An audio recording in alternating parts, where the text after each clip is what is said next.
बहुत बहुत धन्यवाद मंच संचालक महोदय।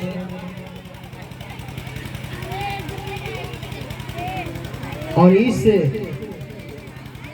कार्यक्रम में मंच आसीन तमाम गार्जियन और इनके साथ साथ नीचे बैठे तमाम गार्जियन, नौजवान साथी और वो पीछे बैठे हमारे मातृशक्ति, आप सभी लोगों को दिल को गहराइयों से सादर जय भीम नमो बुधाय से स्वागत अभिनंदन करते हैं। बहुत सौभाग्य की बात है कि परम पूज्य बाबा साहब अम्बेडकर के 134वीं जयंती के शुभ अवसर पे यहाँ पर तमाम लोग उपस्थित हुए हैं। सभी लोगों ने अपना अपना समय निकाल करके, बहुमूल्य समय निकाल करके इस कार्यक्रम में समय दिया है। इसके लिए भी मैं आप सभी लोगों को तहे दिल से स्वागत अभिनंदन करता हूं। और जहां तक बात हुई मंच पे हमारे विराजमान में हमारे गार्जियन बड़े भाई जोगेंद्र कुशवाहा जी, अब इनको हम क्या कहें, जितनी तारीफ करे वो तो तारीफ कभी है, आप सभी लोग जानते हैं। और हमारे बड़े भाई अमन दास जी जो कार्य आप लोग के क्षेत्र में किए हैं, हमारे मुखिया जी जो कार्य आप लोग के क्षेत्र में किए हैं, इन लोगों को क्या तारीफ किया जाए। मैं आप सभी लोगों, सभी गणमान्य लोगों के तहे दिल से स्वागत अभिनंदन करते हुए मैं बात को आगे बढ़ाना चाहता हूं। यहाँ पर बहुत बुद्धिमान वक्ताओं ने अपने विचार से बहुत अच्छी बातों आप लोग के बीच में रखने का काम किया।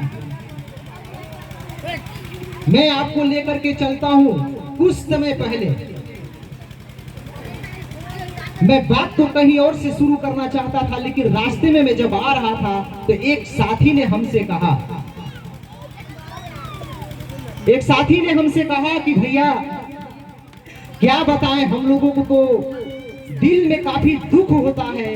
दुख इस बात का होता है कि बाबा साहब अम्बेडकर के दिए हुए आरक्षण से पढ़ लिख करके जो नौकरी करने वाले लोग हैं, वो आज हम लोगों को मदद नहीं कर रहे हैं।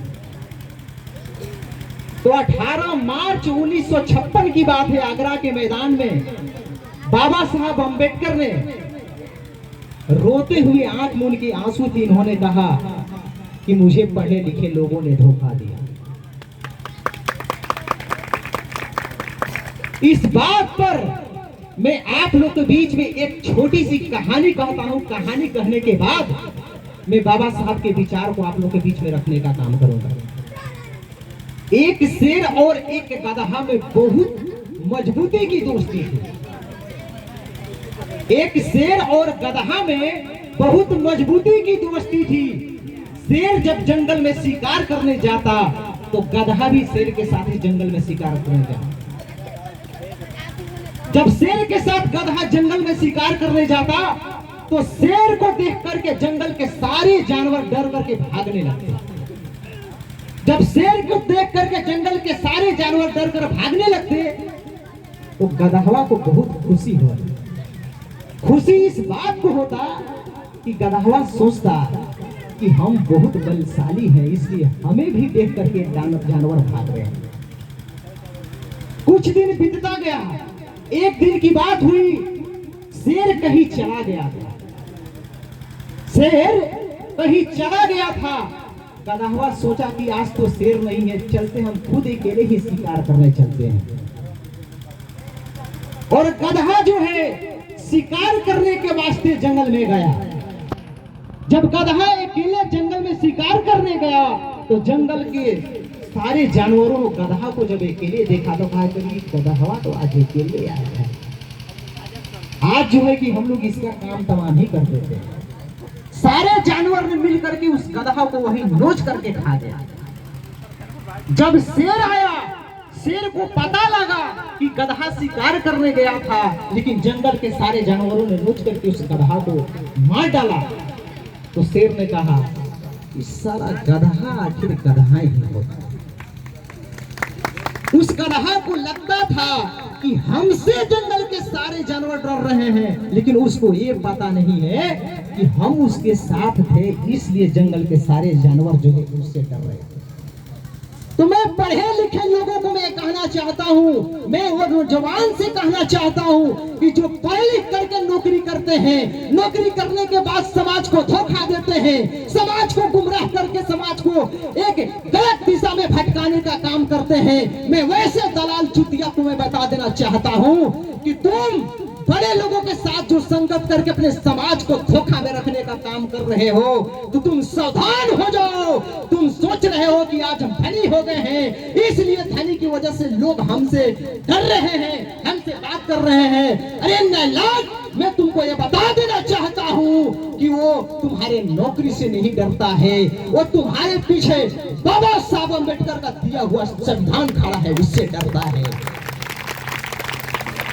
और इसी संविधान को मनवादी ताकतों ने खत्म करने का काम करना शुरू कर दिया है। जिस दिन भारतीय संविधान को मनवादी लोगों ने खत्म कर दिया, उस समय जूता मार करके ऑफिस से तुमको बाहर फेंक दिया जाएगा, तुमको कोई बचाने नहीं आएगा। उस समय अगर कोई तुमको बचा सकता है तो परम पूज्य बाबा साहब अम्बेडकर का लिखा हुआ संविधान बचा सकता है। आज हम यहाँ पर उपस्थित तमाम लोगों ने ये बाबा साहब जयंती के शुभ अवसर पर यहाँ पर इकट्ठे हुए हैं, लेकिन आप लोग इस बात को ध्यान रखना, ये जयंती नहीं है। जयंती के साथ यह हमारा महापुरुष, हमारा रावर परम पूज्य बाबा साहब अम्बेडकर बहुजन समाज में जन में सभी संत गुरु महापुरुषों का ये मिशन है। ये मिशन को हम लोग लेकर के आगे चलने की जरूरत है। ये मिशन हम लोग को रोकना नहीं चाहिए, ये मिशन को हम लोग को रोकने नहीं देना चाहिए।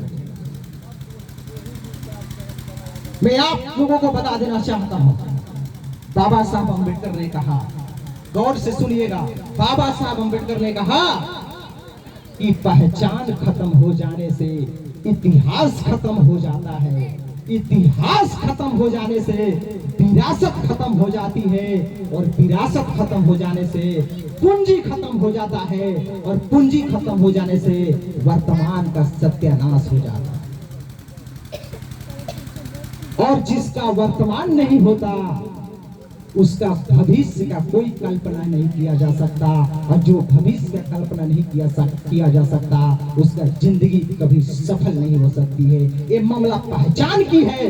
कुछ मनवादी ताकतों ने हमारे पहचान को खत्म करने का काम किया है, हमारे विरासत को मिटाने का काम किया है, लेकिन हमें उस पहचान को वापस लाना होगा, उस विरासत को बचा करके रखना होगा, यही काम करना होगा। इसी बात को मानवर कांसी राम साहब ने कहा था। क्या कहा था कि जो कौम अपना इतिहास नहीं जानता वो कभी अपना भविष्य निर्माण नहीं कर सकता है, इसलिए हमें इतिहास जानने की जरूरत है। और उन्होंने कहा कि अभी जो हालात चल रही है, देश का जो तानाशाही सरकार जो रवैया पैदा करके रखा है, ये रवैया को खत्म करने के लिए हमारे समाज में 20 ईमानदार डॉक्टर की जरूरत है, 20 ईमानदार इंजीनियर की जरूरत है, 50 ईमानदार वकील की जरूरत है। अब आप कहेंगे कि डॉक्टर, इंजीनियर, वकील की आप बात क्यों कर रहे हैं?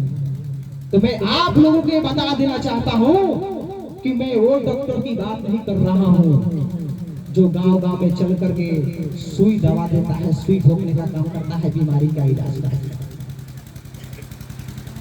मैं उस डॉक्टर का बात करता हूं कि जो हमारे माइंड में, हमारे दिमाग में जो घटिया सोच बैठा हुआ है, उस सोच को बाहर निकलने वाला हमारा हमको डॉक्टर है। हमें इंजीनियर वैसा चाहिए, घर जोड़ने वाला इंजीनियर नहीं चाहिए, बिल्डिंग उठाने वाला इंजीनियर नहीं चाहिए। हमको इंजीनियर वैसा चाहिए जो हमारा बहुजन समाज, जो हमारा 85% आबादी एक दूसरे से जात के नाम पर के छुआछूत के नाम से एक दूसरे से अलग बटा हुआ है, उस सभी जात को समेट करके जोड़ करके एक करने वाला हमको इंजीनियर चाहिए।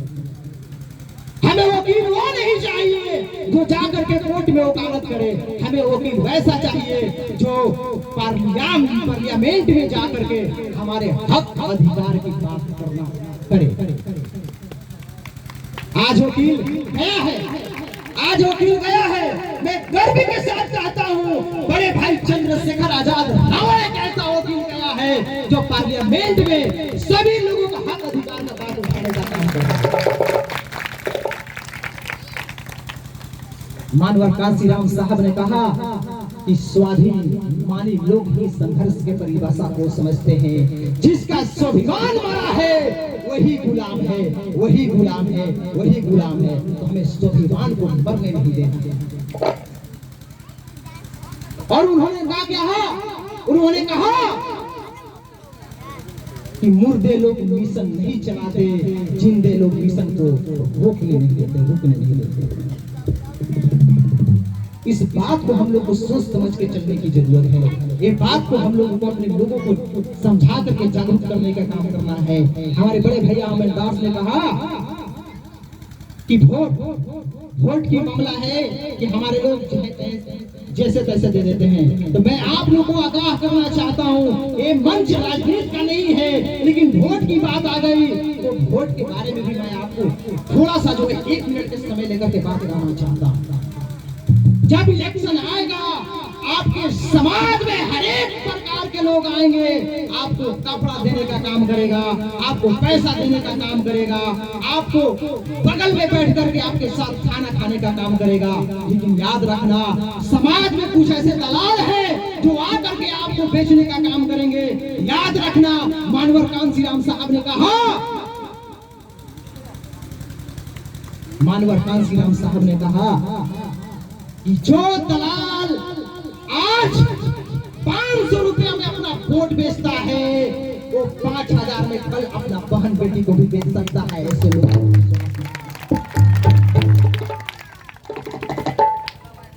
आज परम पूज्य बाबा साहब अम्बेडकर की जयंती की बात है, तो जयंती के अवसर पर आप तमाम लोग यहाँ पर उपस्थित हुए हैं। मैं आपको बहुत बहुत आभार व्यक्त करता हूँ।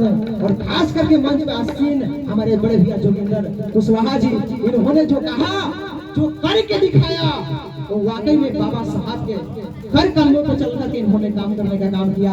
हमारे अमन दास जी, हमारे गार्जियन कामेश्वर जी, हमारे गार्जियन, इन्हीं लोगों से सीख करके हम लोगों ने कुछ बोलने का, कुछ करने का, कुछ कर दिखाने का जो है चाह बहुत बन गया। आज आप लोगों के बीच में हमने ये जो सब कर रहे हैं, इन्हीं गार्जियन लोगों का बदल।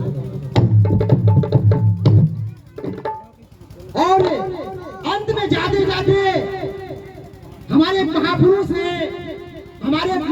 थे बाबू जगदेव प्रसाद कुशवाहा, उन्होंने संघर्ष किया, समाज को जागरूक करने का काम किया और समाज को एक प्लेटफॉर्म पर लाने का काम किया।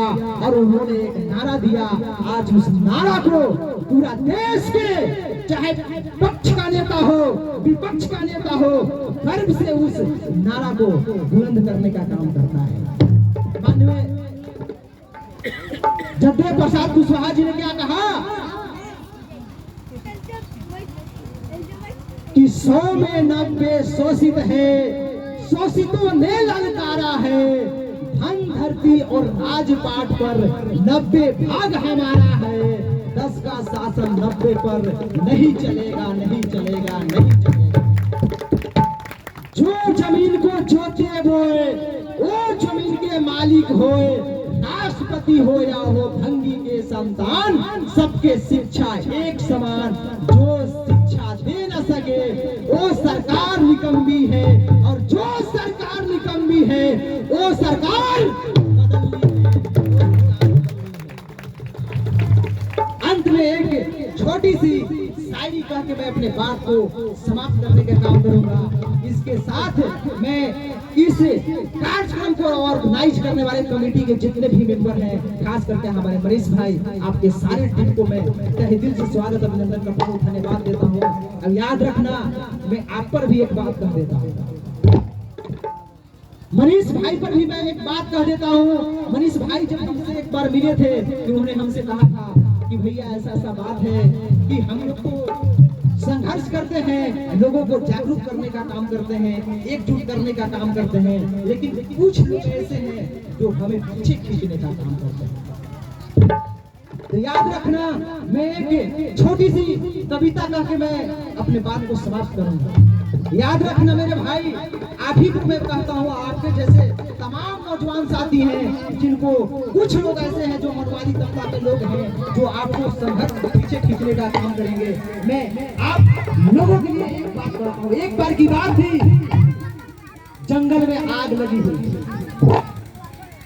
जंगल में आग लगी हुई थी, पूरा जंगल जल रहा था, पूरा जंगल जल रहा था। जंगल के तमाम विशालकाय जानवर सभी लोग बगल में खड़ा होकर के उस तमाशा को देख रहे हैं। जंगल में आग लग रही है, जंगल को जलाते जा रही है, आग आगे बढ़ रही है, सभी जानवर लोग तमाशा देख रहे हैं। लेकिन एक छोटी सी चिड़िया पास की नदी में जाकर के अपने चोंच में पानी भर के उस आग पर ला करके डाल रही है। जब उस पक्षी को जंगल के तमाम जानवरों ने देखा तो सभी लोगों ने उस पक्षी पर हंसना शुरू कर दिया, उस पक्षी को मजाक उड़ाना शुरू कर दिया और कहने लगा, अरे नादान पक्षी, इतना बड़ा जंगल में इतना विशालकाय आग लगा हुआ है, तुम छोटी पक्षी होकर के अपने छोटा चोंच में पानी ला करके फुहेरा मार रही है, तुम्हारी छोटी चोंच के फुहेरा से आग बुझने वाला नहीं है, तुम कितना मेहनत क्यों कर रही हो, इससे अच्छा है कि तुम शांत हो जाओ। तुम जानते हैं उस पक्षी ने क्या जवाब दिया? उस पक्षी ने जवाब दिया कि मैं जानता हूं कि हमारे चोंच में पानी लाने से आग नहीं बुझेगी, लेकिन याद रखना, जब इतिहास लिखाएगा तो मेरा नाम आग बुझाने वाला में लिखाएगा और तुम लोगों को तमाशा देखने में दिखाएगा। आप लोगों को कहना चाहता हूँ, याद रखिएगा, आप लोग अपना जागरूकता चालू रखिएगा, आपको खींचने वाले हजार आएंगे, लेकिन जब इतिहास लिखाएगा मेरे भाई तो आप लोगों को जागरूक करने वाला में नाम लिखाएगा और उन लोगों को समझ। अंत में एक छोटी बात करके मैं अपने बात को समाप्त करूंगा। कर सको तो अपनी बाड़ी में वो हुनर पैदा करो, कर सको तो अपनी बाड़ी में वो हुनर पैदा करो, रुख हवाओं का बदल दो, ऐसा असर पैदा करो। कर सको तो अपनी बाड़ी में वो हुनर पैदा करो, रुख हवाओं का बदल दो, ऐसा असर पैदा करो। अगर जीना चाहते हो इस दुनिया में मान सम्मान का जिंदगी, तो हर एक अम्बेडकर पैदा करो।